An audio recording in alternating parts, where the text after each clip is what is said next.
Supreme court के इस फैसले से पूर्णतः सहमत हूं। मैं पहले दिन से इसका विरोध कर रहा हूं और किसी की भी सरकार हो, मकान घर बनाने में बहुत समय लगता है और सिर्फ आरोप के आधार पे जहां फर्जी मुकदमे दर्ज होते हो आप किसी का घर नहीं तोड़ सकते हो। जो सुप्रीम कोर्ट ने 3-4 कमेंट किए हैं ये बिल्कुल सही है कि जिनके घर टूटे हैं उनको मुआवजा मिले और जिन अधिकारियों ने सरकार को खुश करने के लिए किया है उन पर भी कार्रवाई हो।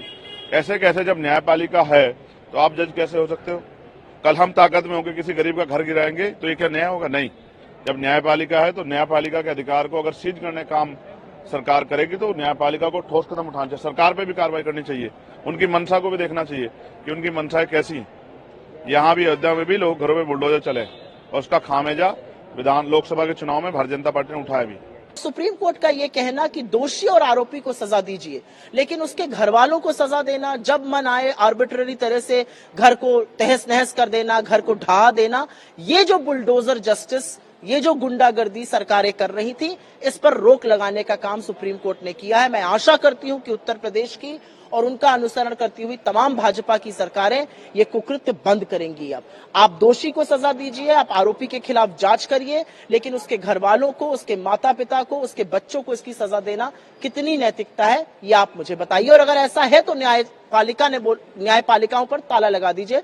लेकिन सुप्रीम कोर्ट ने आज पूरी तरह से दूध का दूध और पानी का पानी कर दिया। राइट टू सेटल को लेकर, बुलडोजर एक्शन को लेकर के उस पर भी बड़ा असर, मुझे लगता है स्वतः उन केसेस का हल होगा, क्योंकि सुप्रीम कोर्ट ने कानून बना दिया और सुप्रीम कोर्ट ने कहा है कि ये आर्बिट्ररी और इलीगल एक्शन बिल्कुल नहीं है। सरकार अपनी मर्जी से किसी का घर नहीं ढहा सकती है।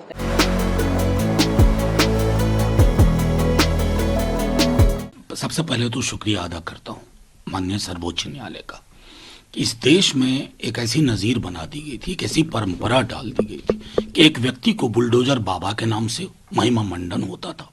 बुलडोजर जस्टिस हमारी वोकैबुलरी में घुसाने की तमाम कोशिश हुई, तब जबकि बुलडोजर जस्टिस ये ऑक्सीमोरोन है, परस्पर विरोधाभासी है। जस्टिस और बुलडोजर एक साथ नहीं हो सकते, क्योंकि जस्टिस की पूरी प्रक्रिया पर भी की बुलडोजिंग हो जाती है। तो आज के बाद संभवतः जो एग्जीक्यूटिव डिसीजंस होते रहे उसके लिए बहुत सख्त गाइडलाइन अब अवेलेबल है, उसका अनुपालन होगा। और ये जो लोग तालियां बजाते रहते हैं, सेलिब्रेशन करते रहते हैं, वो भी एक बार ठहर करके सोचेंगे कि ये कहां हम चीजों को ले जा रहे हैं। लेकिन सर, जब बुलडोजर एक्शन होता है तो एक हवाला दिया, एक नोटिस चिपकाया जाता है और उसके बाद एक दिन, 2 दिन या हो सकता है कि 1 हफ्ते के अंदर ही वो बुलडोजर वहां पर पहुंच जाता है। नहीं, उसमें उसके बारे में भी गाइडलाइन है। ये ऐसा नहीं है कि बुलडोजर की व्यवस्था पहले नहीं थी।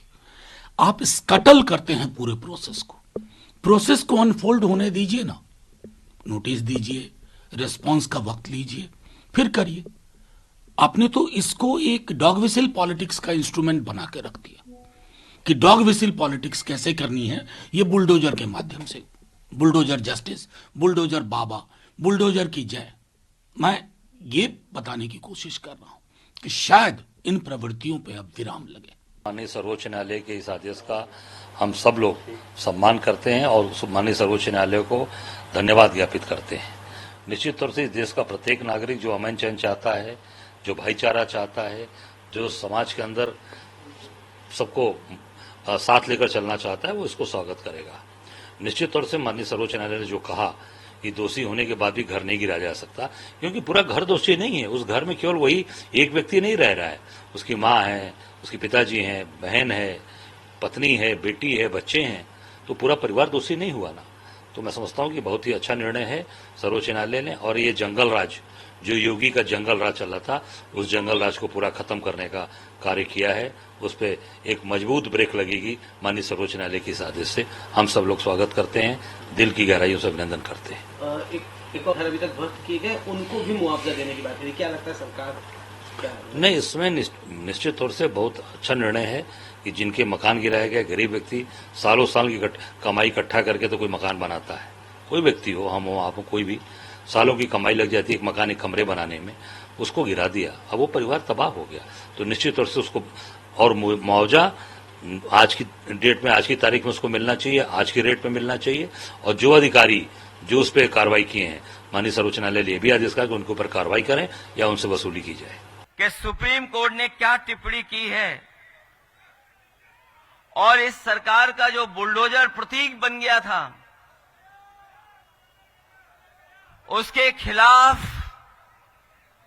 जो टिप्पणी की है और सुप्रीम कोर्ट में जो लाइनें रखी गई हैं, वहां के जज साहब जो उन्होंने पढ़ा लाइनों को और जो बोला कोर्ट में, वो कोई भी लोकतंत्र में जो फैसला आया है उसको स्वीकार करेगा, उसको बधाई देगा। मैं इस मौके पर जो सुप्रीम कोर्ट का फैसला आया है सरकार के खिलाफ, उसका धन्यवाद देता हूं, बधाई देता हूं। और वो जो लाइनें पढ़ी उन्होंने, जिस तरीके से घर तोड़ा गया था बुलडोजर से, उसके खिलाफ कोर्ट में गए और उसके बाद जो जजमेंट आया है, ऐसे कम फैसले होते हैं जहां पर सरकार को जुर्माना देना पड़ता है। क्या कोई सोच सकता है कि सुप्रीम कोर्ट ने सरकार पर 25 लाख का जुर्माना लगाया है? न केवल जुर्माना लगाया है, बल्कि ऐसे दोषी अधिकारियों के खिलाफ कार्रवाई करने के लिए भी कहा है जिन्होंने बुलडोजर चला करके किसी का घर तोड़ने का काम किया है। जो घर तोड़ना जानते हैं उनसे क्या उम्मीद करोगे आप? जो घर तोड़ने में सेकंड न लेते हो, उनसे क्या उम्मीद करते हो? कम से कम आज के बाद उनका बुलडोजर हमेशा हमेशा के लिए खड़ा हो जाएगा गैराज में। अब किसी गरीब का घर नहीं टूटेगा। और जो फैसला देते समय पढ़ा उन्होंने अपनी लाइनें, अपना घर हो, अपना आंगन हो। उन्होंने एक व्यक्ति के बारे में लिखा कि अगर जो व्यक्ति अपने जीवन भर में कोशिश करता है कि घर बना ले, उसके लिए जो लाइनें पढ़ी गई कोर्ट में, अपना घर हो, अपना आंगन हो, इस ख्वाब में हर कोई जीता है। इंसान के दिल को ये चाहत है कि एक घर का सपना कभी न छूटे। तो सोचिए, सुप्रीम कोर्ट ने कहा है, इससे ज्यादा सरकार के खिलाफ टिप्पणी और क्या हो सकती है? ये बात मैं इसलिए कह रहा हूं और ये लाइनें मैं इसलिए पढ़ रहा हूं, हमें पूरा भरोसा है न्यायालय पर। एक दिन हमारे आपके विधायक रिहा होकर के आपके बीच में आएंगे और जो पहले जिस तरीके से काम करते थे उसी तरीके से काम करेंगे।